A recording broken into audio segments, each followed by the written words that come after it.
मुकाबले का सामना करने की शक्ति इंसान के भीतर होती है, इंसान के भीतर। और जहां तक मेरी उपस्थिति की बात है,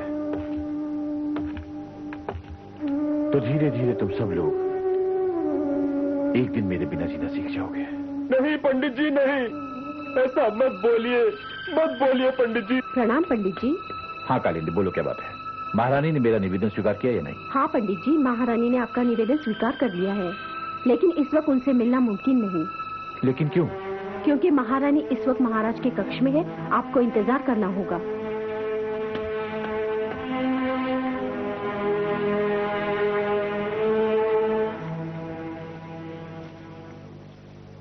महाराज। महारानी,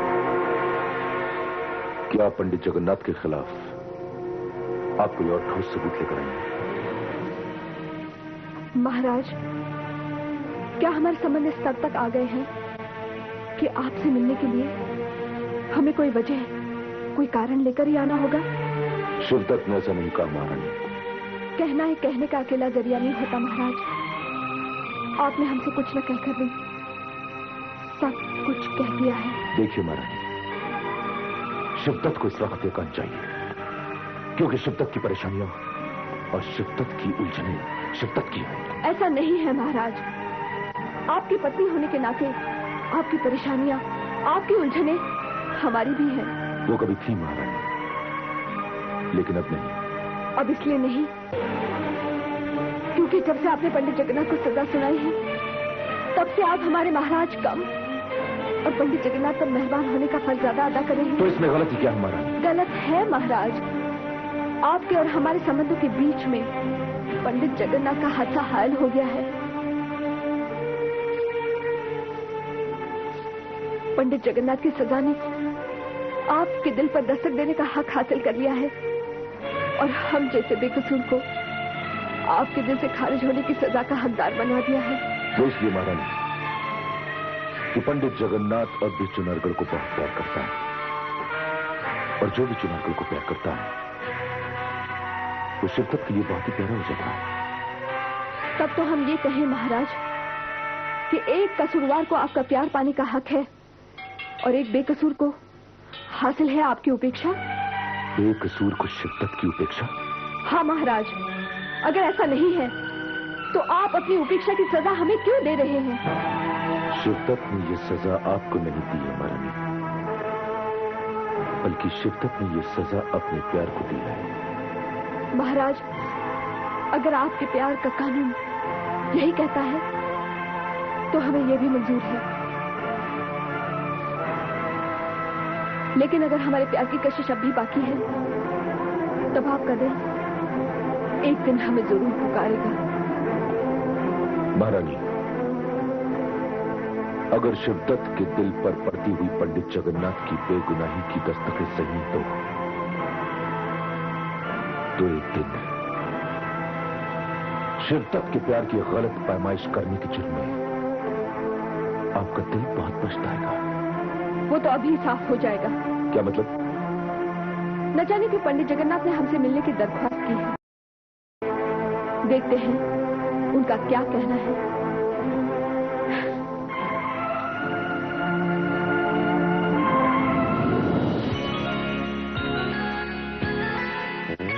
चंद्रकांता की कहानी ये माना है पुरानी, नौगढ़ विजयगढ़ में थी तकरार, नौगढ़ कथा जो राजकुमार चंद्रकांता से करता था प्यार, चंद्रकांता से करता था प्यार। महाराज, अगर शिवदत्त के दिल पर पड़ती हुई पंडित जगन्नाथ की बेगुनाही की दस्तकें सही तो एक दिन शिवदत्त के प्यार की गलत पैमाइश करने के जुर्म में आपका दिल बहुत पछताएगा। वो तो अभी साफ हो जाएगा। क्या मतलब? न जाने कि पंडित जगन्नाथ ने हमसे मिलने की दरख्वास्त की है। देखते हैं उनका क्या कहना है।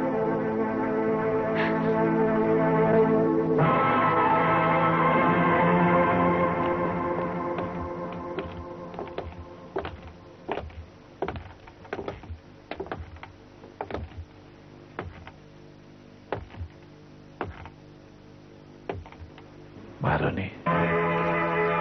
पंडित जगन्नाथ, आपने हमसे मिलने की ख्वाहिश की थी, कोई खास वजह? जी हाँ महारानी, वजह तो खास ही है जो मैंने आपसे मिलने की ख्वाहिश की है, क्योंकि सभ्या की मौत के बाद तो मुझे आपके दर्शनों से वंचित ही होना पड़ा। सभ्या की मौत नहीं, कत्ल के बाद। जी हाँ महारानी, कत्ल के बाद, क्योंकि सभ्या के कत्ल का इल्जाम तो मैं मंजूर कर ही चुका हूं, लेकिन मैंने सभ्या की शादी करने का गुनाह नहीं किया महारानी। क्या आप यही सब यहाँ कहने आए हैं? जी हाँ, आपको ये विश्वास दिलाकर और इस दाग से उड़े होकर ही मैं चुनारगढ़ से जाना चाहता हूँ। जब आप सभ्या के कत्ल का संगीन जुर्म कर सकते हैं, तब आप सभ्या से शादी भी कर सकते हैं। जी हाँ, लेकिन महारानी, उसका कत्ल करने के लिए मुझे उससे शादी करने की जरूरत क्या थी? यही बात हमें यातना दे रही है। पंडित जगन्नाथ, आपने सभ्या के साथ घात, प्रतिघात और विश्वासघात किया है। नहीं महारानी, नहीं, मैंने सभ्या के साथ घात और विश्वासघात नहीं किया। प्रतिघात का गुनहगार बेशक मैं हो सकता हूं महारानी। गुनहगार हो सकता हूं? पंडित जगन्नाथ, आप हत्यारे हैं। वैसे हम ये कभी नहीं भूल सकते कि आपने हमारे साथ किस तरह वफादारी निभाई है, लेकिन हम ये भी नहीं भूल सकते कि आपने मासूम सभ्या की हत्या करके हमारी सबसे अनमोल धरोहर हमसे छीन ली है। महारानी, सभ्या मेरे लिए भी अनमोल थी, अनमोल ही नहीं, वो मेरे लिए आपकी सुरक्षा का कवच थी, वो मेरी परामर्शदाता थी महारानी, मेरे बाजुओं की ताकत थी, इन बाजुओं की महारानी, जिन्हें मैं आज उसकी याद में और आपके सम्मान में चुनारगढ़ की इसी धरती को सौंपकर हमेशा के लिए विदा हो जाऊंगा। हाँ महारानी, सभ्या की कत्ल से रंगे इन हाथों को जीने का कोई हक नहीं है महारानी। लेकिन महारानी, मेरी इन दोनों बाजुओं के कत्ल हो जाने के बाद भी मेरे सीने में एक दिल धड़कता रहेगा जो आपको और महाराज को याद करता रहेगा। लेकिन ये दिल आपके इस शक का बोझ कभी नहीं उठा पाएगा महारानी कि मैंने सभ्या सी बहन के साथ शादी करने का जघन्य अपराध किया हो।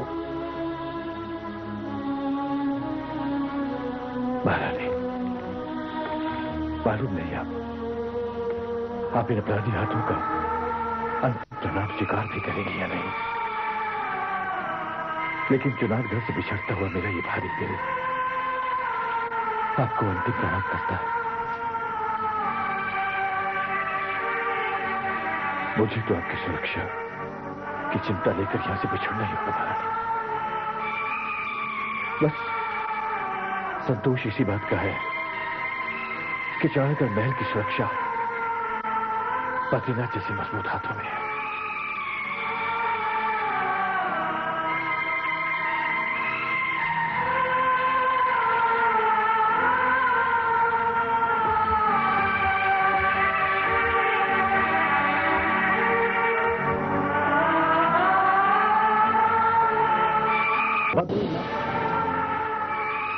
मुझे तो आपकी सुरक्षा की चिंता लेकर यहां से बिछड़ना ही होगा महारानी। बस संतोष इसी बात का है कि चुनारगढ़ महल की सुरक्षा बद्रीनाथ जैसे मजबूत हाथों में है।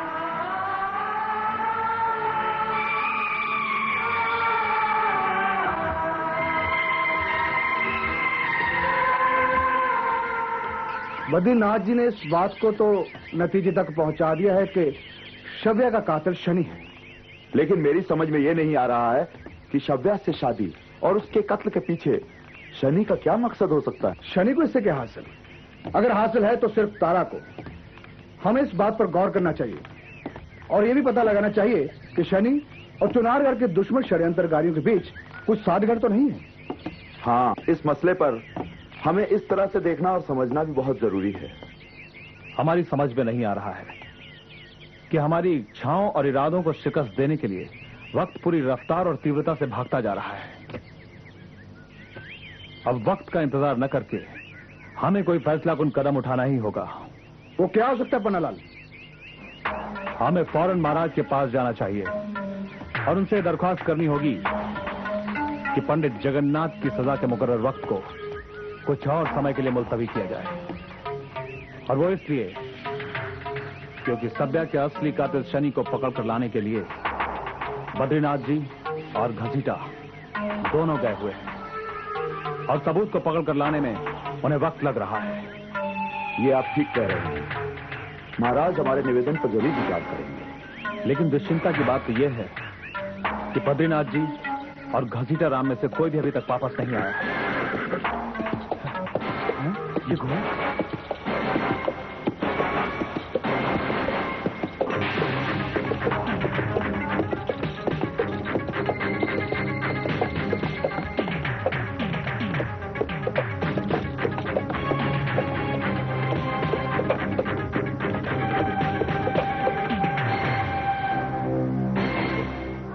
घसीटा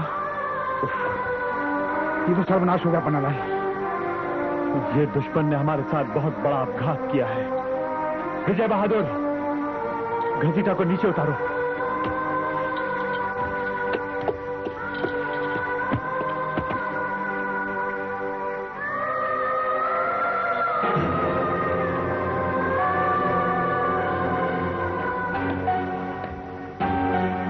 दुश्मनों ने संदेश भी भेजा है।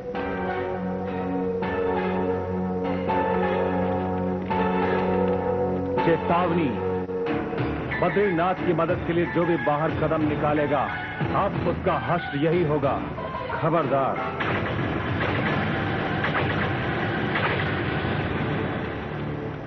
घसीटा की बलि चढ़ गई। दुश्मनों ने बद्रीनाथ जी का रास्ता रोकने की कोशिश की। घसीटा की बलि चढ़ गई।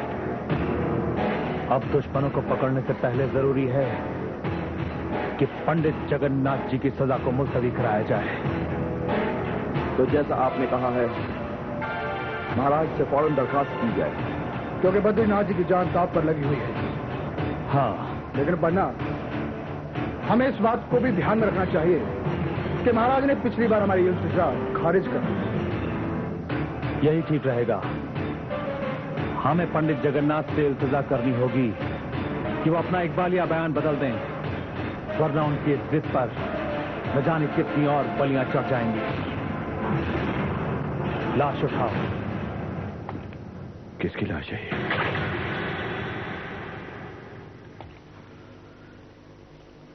किसकी लाश है ये?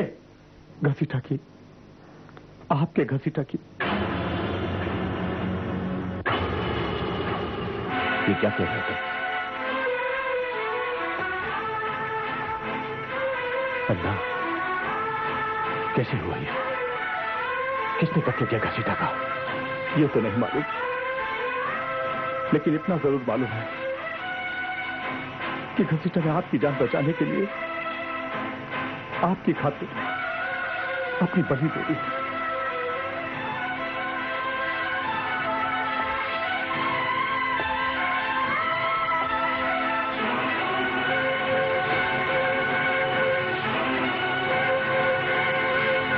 फैसले के मुताबिक पंडित जगन्नाथ एक मुजरिम है और मुजरिम की जान की कोई कीमत नहीं हुआ करती। घसीटा, मेरी जान अब इतनी कीमती तो नहीं थी कि उसकी खातिर तुमने अपनी जान दे दी। पंडित जी, घसीटा ने तो अपनी बलि दे दी और आपकी जिद के चलते हम सब भी अपना बलिदान दे देंगे। घसीटा ने तो अपनी जान गंवा ही दी है। अभी तो बद्रीनाथ जी का आना बाकी है, जिन्होंने आपके खातिर अपनी जान दांव पर लगा रखी है। लेकिन आपको क्या है? आपकी जिद तो अभी न जाने कितने बलिदान मांगेगी। इन सारे हालात को मद्देनजर रखते हुए पंडित जी, अगर आप अपनी जिद, अगर आप अपने विवेक का इस्तेमाल करें तो आप महाराज को अब असलियत पेश कर दीजिए। हाँ पंडित जी, आप असलियत बयान करके रसीटा राम की इस दर्दनाक मौत जैसी तबाही से हम सबको बचा सकते हैं,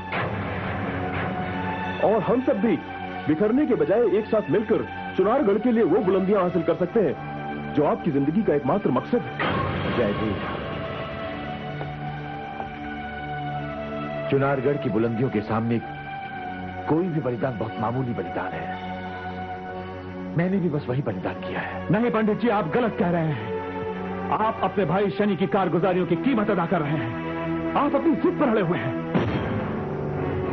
हाँ पंडित जी, हाँ, एक शनि की खातिर आप हम सबके प्राणों की आहुति दे रहे हैं। आप नहीं जानते हैं कि आपकी जिंदगी की कीमत हम लोगों के लिए कितनी जरूरी है। हाँ पंडित जी, हाँ, और हम आपकी बर्बादी बर्दाश्त नहीं करेंगे। पंडित जी, आप माने या ना माने, लेकिन हम आपकी आज्ञा के बगैर महाराज के सामने जाकर के सच्चाई जरूर पेश करेंगे। हाँ पंडित जी, हम सब ने यही तय किया है। नहीं पन्ना, तो अपना तय किया हुआ ये कदम नहीं उठाओगे।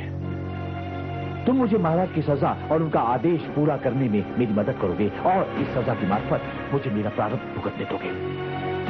तुम्हें मेरी सौगंध है पन्ना, तुम महाराज से कुछ नहीं कहोगे। पंडित जी, आपने मुझे सौगंध दे करके बड़ी कठिन परिस्थितियों में डाल दिया है। नहीं पन्ना, ये सिर्फ इसलिए कि महाराज को अपनी सजा रद्द करने की शर्मिंदगी न महसूस करनी पड़े, और मुझे महाराज की नजरों में सच्चाई छुपाने की शर्मिंदगी का सामना न करना पड़े। पंडित जी, आपने मुझे अपने सौगंध की जंजीरों में बांध लिया है। इसके सिवा मेरे पास और विकल्प ही क्या है। इस सच्चाई को हमेशा के लिए अपने सीने में दफन कर लूं। लेकिन बद्रीनाथ जी तो आपकी सौगंध से मुक्त है ना, उनका आप क्या करेंगे?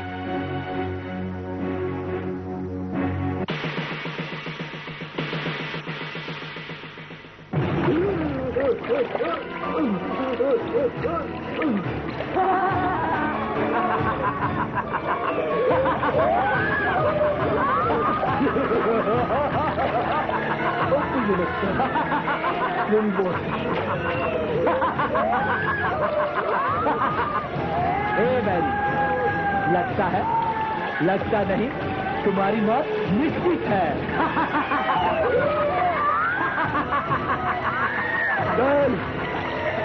मुझे मौत का गम नहीं,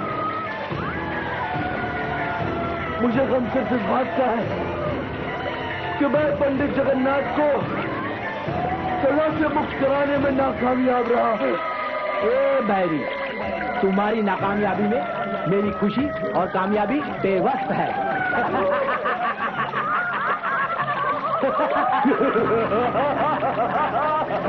बहुत बड़ा पंडित जी, इन पापियों की वजह से आपको दिया गया वचन पूरा नहीं कर सका।